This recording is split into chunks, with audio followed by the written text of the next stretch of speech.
दोस्तों, गाजा से लेकर वाशिंगटन तक हालात बेहद विस्फोटक हो चुके हैं और इसमें कई बड़ी खबरें हैं। जैसे कि पहली खबर, रफा बॉर्डर खुलने की तैयारी, लेकिन शर्तों पर टकराव। इजरायल इसे सिक्योरिटी फिल्टर बनाना चाहता है और अपने कब्जे में लेना चाहता है, जबकि मिस्र समझौते से 1 इंच भी पीछे हटने को तैयार नहीं है। जानेंगे आखिर इजरायल किस साजिश में है। और अगली खबर में आपको बताएंगे, ईरान के नजदीक जंगी जहाज युद्धपोतों की तैनाती के बाद क्या ट्रंप के बदल गए अचानक मन। आखिर उनका ताजा बयान क्या है जो चर्चा का कारण बना है। और साथ में आपको बताएंगे, नेतन्याहू को किस चीज का खौफ। सोशल मीडिया पर इजरायली पीएम नेतन्याहू का फोन वायरल, कैमरे पर लगा है टेप। और साथ में आपको बताएंगे, माथे पर पासपोर्ट चिपकाकर क्यों घूम रहे हैं अमेरिकी। ट्रेंड सोशल मीडिया पर वायरल, क्या है इसका ट्रंप कनेक्शन। तो सभी खबरें विस्तार से आसान भाषा में इस वीडियो में हम आपको बताएंगे। तो बिना देर किए शुरू करते हैं खबरों की। दोस्तों, गाजा और मिस्र के बीच मौजूद रफा सीमा चौकी को लेकर इस वक्त हालात तेजी से बदल रहे हैं और खबर है कि बुधवार से इसे शुरुआती तौर पर दोबारा खोला जा सकता है। आने वाले कुछ घंटे बेहद अहम माने जा रहे हैं। यह सारी हलचल उस ऐलान के बाद तेज हुई है जब इजरायल ने सोमवार को कहा कि उसे अपने सैनिक रान गुइली के अवशेष मिल गए हैं, यानी इजरायली बंदियों का आखिरी शव। यही मामला अब तक इजरायल शर्म अल शेख युद्ध विराम समझौते के दूसरे चरण में जाने से बचने का बहाना बनाता रहा है। इस बीच रफा बॉर्डर अब इजरायल की सुरक्षा शर्तों और मिस्र के सख्त रुख के बीच टकराव का बड़ा केंद्र बन गया है। विशेषज्ञों के मुताबिक इजरायल रफा को एक मानवीय रास्ते की बजाय सुरक्षा जांच केंद्र में बदलना चाहता है और दूसरी तरफ मिस्र है जो कानूनी और संप्रभु सिद्धांतों पर डटा हुआ है। अल जजीरा से बात करने वाले विश्लेषकों का कहना है कि रफा बॉर्डर खोलने की कोशिशें प्रधानमंत्री बेंजामिन नेतन्याहू की शर्तों की वजह से जटिल होती जा रही है। नेतन्याहू रफा को एक सामान्य बॉर्डर के बजाय सिक्योरिटी फिल्टर प्लेटफॉर्म बनाना चाहते हैं। इसी मकसद से इजरायल ने एक नया प्रस्ताव रखा है जिसे रफा 2 या वैकल्पिक बॉर्डर कहा जा रहा है। इसका मतलब है एक ऐसा नया क्रॉसिंग पॉइंट जो पूरी तरह इजरायली कंट्रोल में हो और असली रफा बॉर्डर की भूमिका खत्म कर दे। दूसरी तरफ काहिरा का रुख बेहद सख्त है। मिस्र ने साफ कह दिया है कि वो 2005 के बॉर्डर समझौते से 1 इंच भी पीछे नहीं हटेगा। इस समझौते के तहत रफा बॉर्डर का संचालन फिलिस्तीनी अथॉरिटी करेगा। निगरानी यूरोपीय संघ की होगी और इजरायल की सीधी दखल अंदाजी नहीं होगी। मिस्र का कहना है कि इजरायल के नए प्रस्ताव खासकर एक तरफा खोलने यानी सिर्फ बाहर जाने की अनुमति जैसी शर्तें दरअसल जबरन पलायन यानी जबरन फिलिस्तीनियों को उनके घरों से बाहर निकालने को वैध बनाने की कोशिश है। मिस्र की सेना के पूर्व वरिष्ठ अधिकारी लेफ्टिनेंट जनरल समीर फराज का कहना है कि नेतन्याहू जानबूझकर शांति प्रक्रिया को पटरी से उतारना चाहते हैं और युद्ध विराम के दूसरे चरण में जाना ही नहीं चाहते।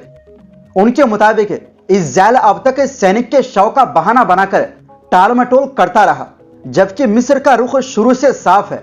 रफा बॉर्डर 2005 समझौते के तहत ही चलेगा और फिलिस्तीनी प्रशासन के कंट्रोल में रहेगा। फिलिस्तीनी मीडिया संस्था के प्रमुख इब्राहिम अल मदहून का कहना है कि रफा 2 कोई आम बॉर्डर नहीं होगा, बल्कि यह एक सख्त सुरक्षा जांच केंद्र बनेगा। यहां हर इंसान की आवाजाही पर पूरा कंट्रोल रहेगा। कौन अंदर जाएगा और कौन नहीं, सब तय किया जाएगा। उनके मुताबिक यह लोगों को जबरन हटाने की एक नई योजना का हिस्सा है। विशेषज्ञों का कहना है कि ऐसा बॉर्डर अंतर्राष्ट्रीय कानून के खिलाफ होगा और इससे हजारों फिलिस्तीनियों की अपने घर लौटने की उम्मीद टूट सकती है। रफा खोलने को लेकर इजरायल की शर्तें अब सिर्फ सुरक्षा तक सीमित नहीं है। इसमें सिर्फ बाहर जाने की इजाजत, संदिग्ध लोगों की ब्लैक लिस्ट और हर तरफ इलेक्ट्रॉनिक निगरानी शामिल है। जानकारों के मुताबिक इससे गाजा एक खुली जेल बन सकता है जहां हर रास्ता दूर से कंट्रोल होगा। सुरक्षा विशेषज्ञ ओसामा खालिद कहते हैं कि अगर इजरायल ने रफा पर कब्जा किया तो वो इसे राजनीतिक दबाव बनाने के लिए इस्तेमाल करेगा। वहीं दूसरी ओर दोस्तों, ईरान के साथ बढ़ते तनाव के बीच अमेरिकी नौसेना का युद्धपोत यूएसएस अब्राहम लिंकन और उसके साथ 3 अन्य युद्धपोत पश्चिम एशिया यानी मिडिल ईस्ट पहुंच चुके हैं। इससे एक बार फिर यह आशंका तेज हो गई है कि अमेरिकी राष्ट्रपति डोनाल्ड ट्रंप ईरान के खिलाफ हवाई हमलों का आदेश दे सकते हैं। दूसरी तरफ ईरान ने भी साफ कर दिया है कि अगर उस पर हमला हुआ तो वो कड़ा जवाब देगा। इस बीच ट्रंप ने एक बड़ा बयान देते हुए कहा है कि उनके मुताबिक ईरान अब भी बातचीत करना चाहता है।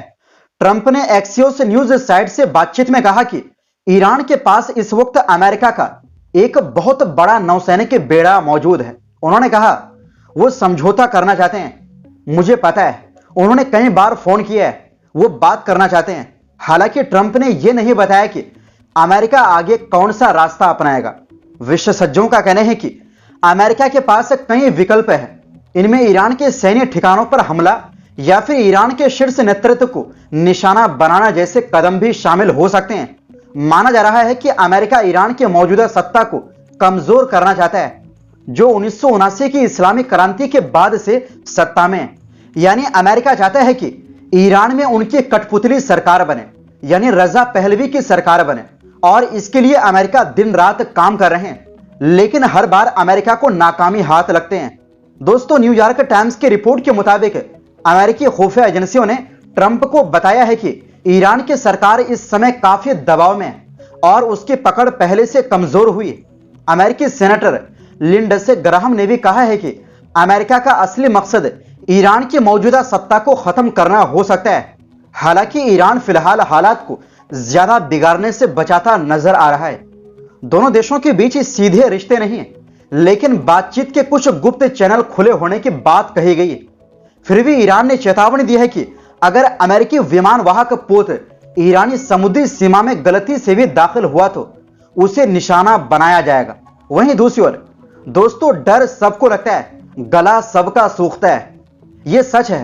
कोई कहता है कि खमेनी बंकर में चला गया है, तो सवाल उठता है कि क्या नेतन्याहू और ट्रंप खुले आसमान के नीचे रहते हैं। खैर दोस्तों, हम बात करते हैं सोशल मीडिया पर इजरायल के प्रधानमंत्री बेंजामिन नेतन्याहू की एक तस्वीर तेजी से वायरल हो रही।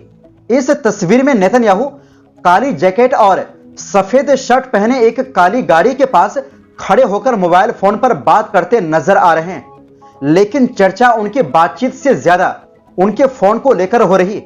तस्वीर में दिख रहा है कि नेतन्याहू के मोबाइल फोन के कैमरे वाले हिस्से पर टेप या स्टिकर लगा हुआ है।